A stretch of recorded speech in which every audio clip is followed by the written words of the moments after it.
The first time it happened, Keeper Tanaka almost missed it. A larger male was coming toward Punch's corner. Teeth first bared incisors held gaze the threat display that leaves no room for misreading.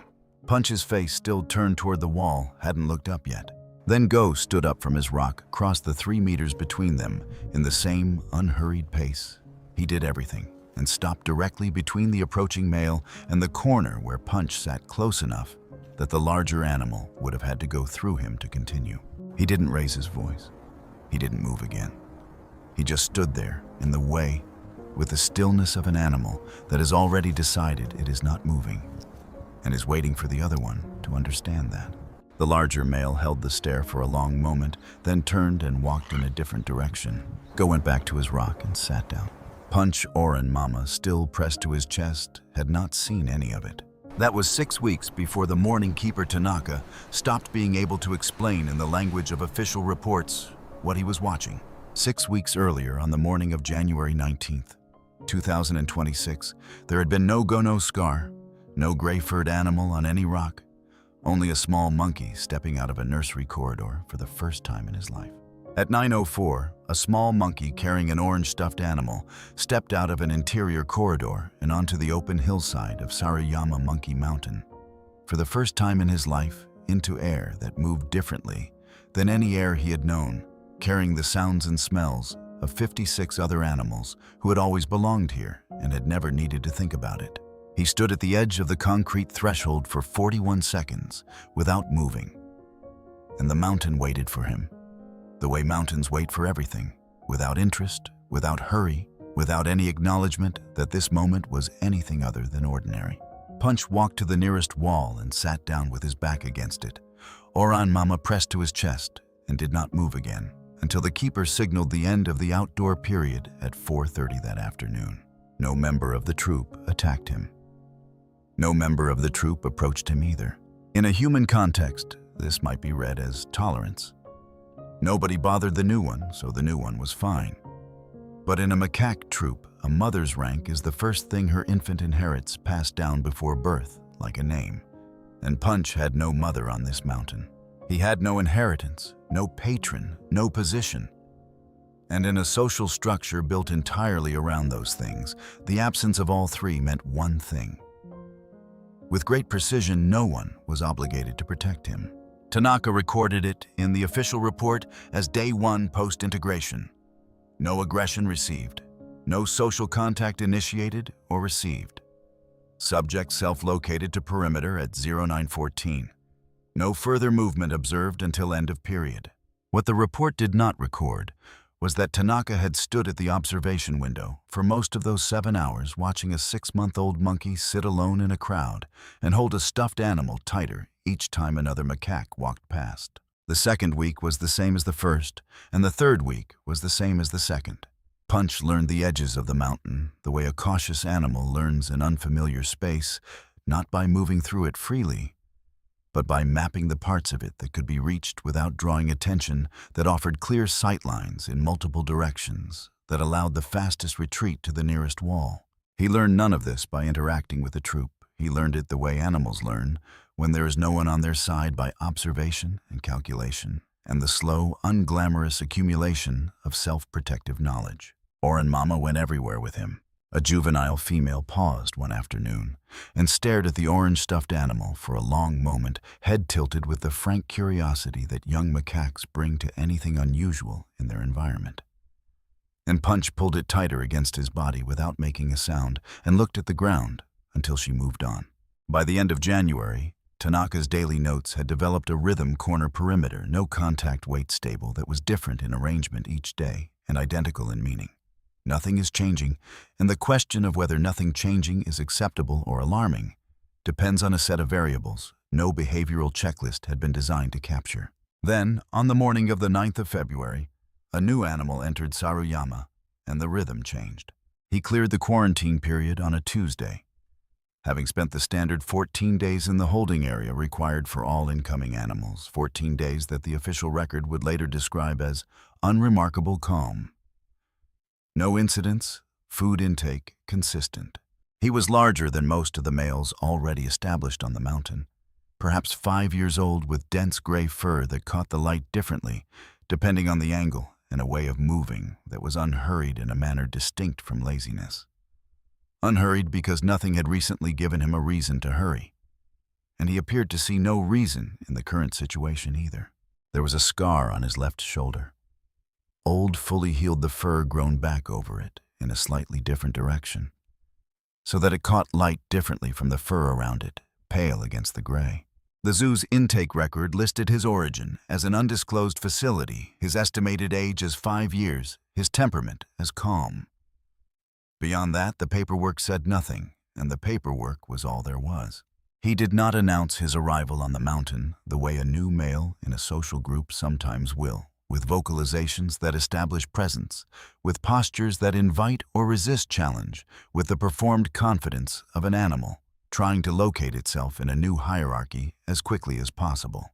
He simply walked to a flat rock near the eastern edge of the enclosure, sat down, and looked out at the mountain with the settled attention of an animal who had learned at some point before this one that arriving quietly was better than arriving loudly. The troop assessed him with the collective watchfulness that any new arrival receives.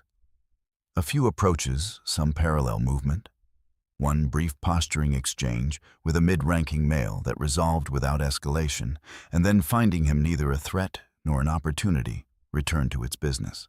Tanaka wrote in the day's report, "New transfer integrated 0911. Male estimated 5 years. Origin undisclosed facility. Behavioral entry calm. No aggression displayed or received. Assigned tracking designation Go." By midday, Go had moved 3 times, relocating from the eastern rock to a position near the central feeding structure, then to a raised platform on the mountain's western slope, then to a lower section of the hillside, where the morning's last sunlight was pooling against the stone. Each new position was different in its elevation, its orientation, its distance from the troop's social center. But each one shared a single quality that Tanaka noticed without recording, because he was not certain yet that it meant what he thought it might mean. Every position maintained a direct line of sight to the corner where Punch sat. In the first week after Go entered Saruyama, he never came closer than 3 meters to where Punch was sitting. 3 meters on an open hillside is not much a person crosses it in 2 steps. But Go held it with a consistency that turned it into something deliberate, the way a line drawn carefully enough stops being a line and becomes a boundary. He did not look at Punch directly in those early days, keeping his gaze on the rocks, the middle distance, the far side of the enclosure, while the angle of his body happened again and again to face the direction where Punch sat. On the 4th day, a young male from the middle ranks of the troop approached Punch's corner in the particular loose-shouldered, unhurried way that means testing not the open aggression of a direct challenge, but the exploratory pressure of an animal, determining how much space it can claim before encountering resistance. Go stood up. He did not move forward. He did not vocalize. He simply rose to his full height on the flat rock and turned his gaze on the young male with the particular steadiness of an animal that has learned through some prior experience that the Ichikawa Zoo files did not contain. How much can be communicated without crossing a single meter of ground? The young male stopped, read the situation, found it unfavorable, and walked in a different direction. Go sat back down. Punch, his face still turned toward the wall, his arms still around Oren Mama, had not seen any of it. Tanaka at the observation window wrote in his personal notebook, the small one he kept in his left jacket pocket, separate from the official clipboard, 4 words. First intervention, day 4, unprompted. Then beneath it, a question he immediately felt uncertain about, or coincidence. By the end of the first week, the distance had narrowed to 2 meters without any visible negotiation. No approach, no retreat, just the slow gravitational drift of one body toward another across the geography of an enclosure. And Punch had glanced in Go's direction twice. Not with alarm, not with recognition, but with the automatic glance of a creature registering a persistent presence at the edge of its awareness. The same involuntary attention we pay to anything that has been in the same room for long enough to become part of the room. On the 8th day after Go's integration, he moved to within 1 meter of where Punch was sitting. It was mid-morning. The light was flat. The troop was distributed across the mountain in its usual configurations. Nothing had changed, and nothing signaled that anything was about to. Go simply reduced the distance to 1 meter and stopped. Punch turned his head, registered the proximity with the full weight of his attention, stood up and walked away. Not running, walking at a pace just below the threshold where walking becomes flight, and he did not look back, and he did not stop until he had put 8 meters between himself and the place where Go was now sitting alone. Go did not follow. He sat down in the spot where he had been standing and waited. Not the tense waiting of frustration, but the open, unhurried waiting of an animal that has decided the outcome is worth the time it takes. The 9th day. Punch remained on the far side of the mountain, and Go held his position, and the distance between them held at 6 meters. The 10th day the same. On the 11th day, Go moved not toward Punch's current location, but toward the corner where Punch most often went when the troop grew loud or an unfamiliar animal moved too close.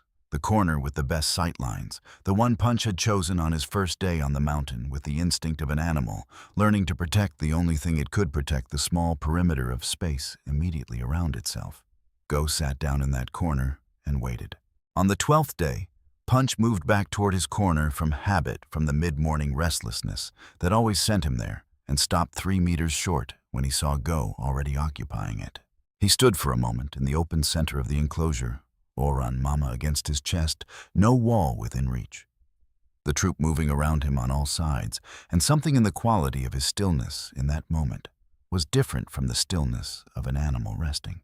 Then he walked to a different edge of the enclosure and sat down there, and the afternoon continued, and Go remained in the corner, and neither of them moved toward the other. Tanaka that evening turned to a fresh page in his personal notebook and wrote a single question, day 14. Should I intervene? He had spent 8 years building the discipline not to answer questions like that from the direction of feeling learning. That the instinct to act, when it comes from discomfort rather than evidence, is more about the person watching than the animals being watched. He believed this. He drew a line through the question, closed the notebook, and went home. That night, in a way he would not have been able to explain to anyone who asked, he believed it less than he had in the morning. The 25th of February was a Tuesday, and the morning had gone.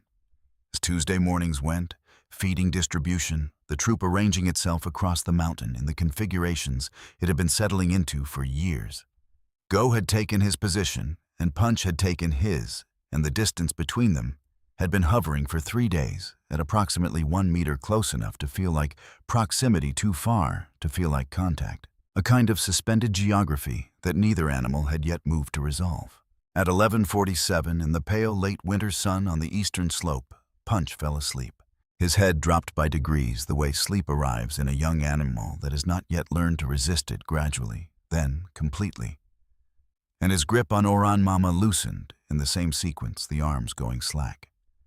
The stuffed animal shifting, then sliding, then rolling across the uneven stone, and coming to rest against a rock approximately 60 centimeters from where Go was sitting.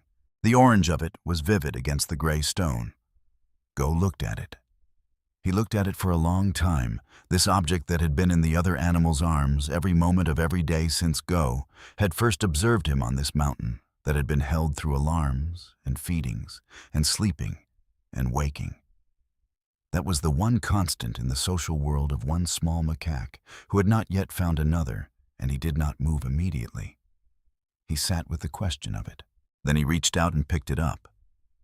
He held it in both hands for a moment, the stuffed orangutan larger and softer than anything else on this mountain, and turned it slightly as though orienting himself to something he had previously only seen from a distance.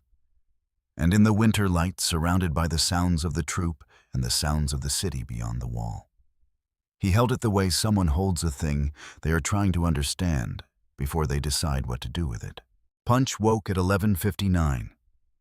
His eyes opened, registered the empty space in his arms, and the small body went rigid with a speed and completeness that communicated everything about what that orange stuffed animal meant and what its absence meant, and what the animal sitting 60 centimeters away, holding it, might mean. Go was already moving not toward Punch, not closing any distance, but extending both arms outward and pushing Oran Mama along the surface of the stone in a slow and deliberate motion that brought the stuffed animal to rest within Punch's reach and then withdrew. He had picked it up and held it and given it back. Punch lifted Oran Mama from the stone and pressed it to his chest and looked at Go. And Go looked back, and this was the first time in the 37 days since Go had arrived on this mountain, in the 7 weeks since Punch had walked out of the nursery corridor, that the two of them held eye contact without the smaller one looking away. The contact lasted 4 seconds. Then Punch looked down and Go looked out at the mountain, and the distance between them was 60 centimeters.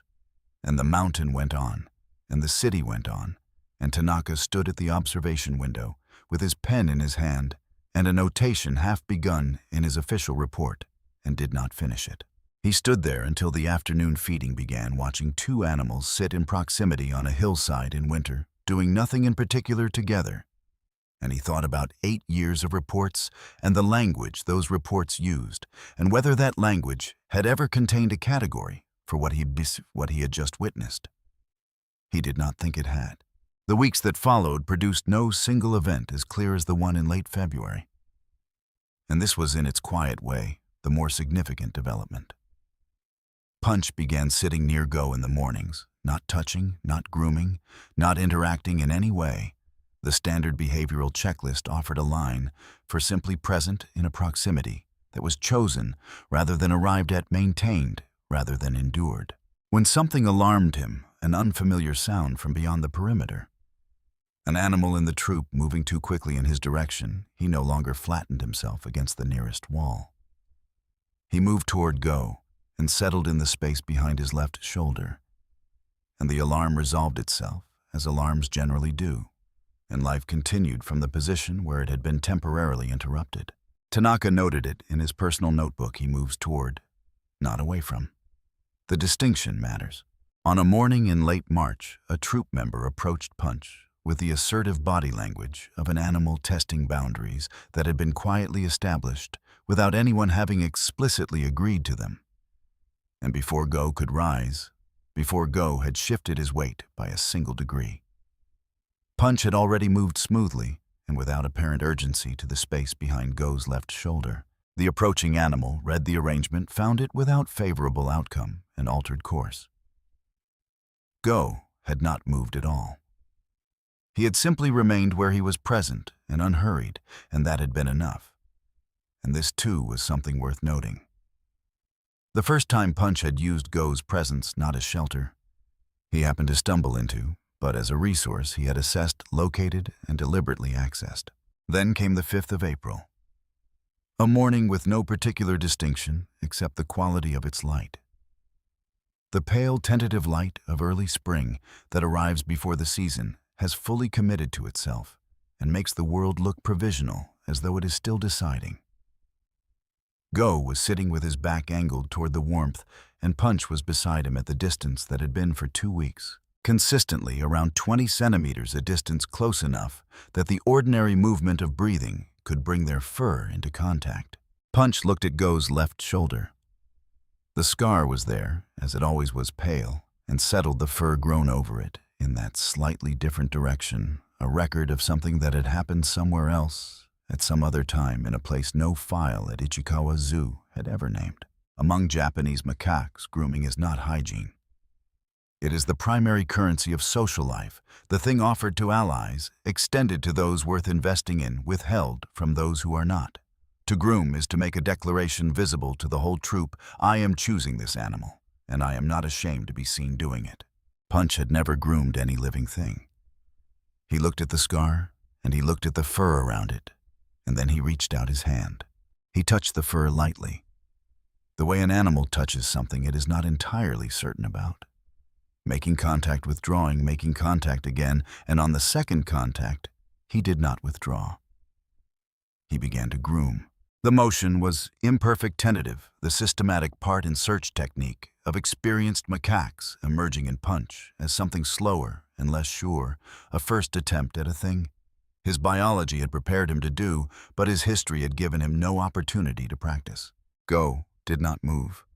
He did not turn his head, did not shift his weight, did not make any acknowledgement of what was happening behind his left shoulder, except to remain solidly, without restlessness, with the patient availability of an animal that has decided it can afford to be still. 4 minutes and 11 seconds passed.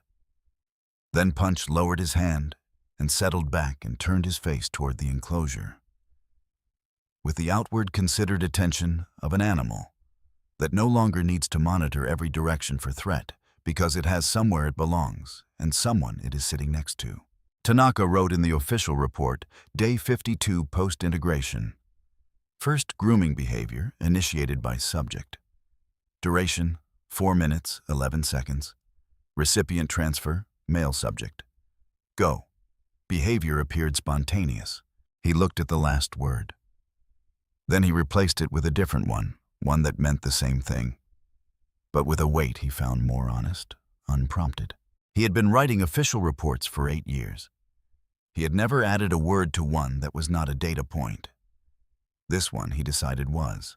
He closed the report and sat for a while in the quiet of the observation room, not writing anything, not reaching for the notebook in his jacket pocket, just sitting with what the morning had contained and letting it be larger than the words available for it. Spring arrived at Saruyama without ceremony, the way seasons arrive in places that do not pause for them, through an accumulation of small shifts air that held warmth a few hours longer each day. Light that reached different corners of the enclosure as the angle changed. The troop redistributing itself across the slope in response to conditions too gradual to point to, but impossible to ignore.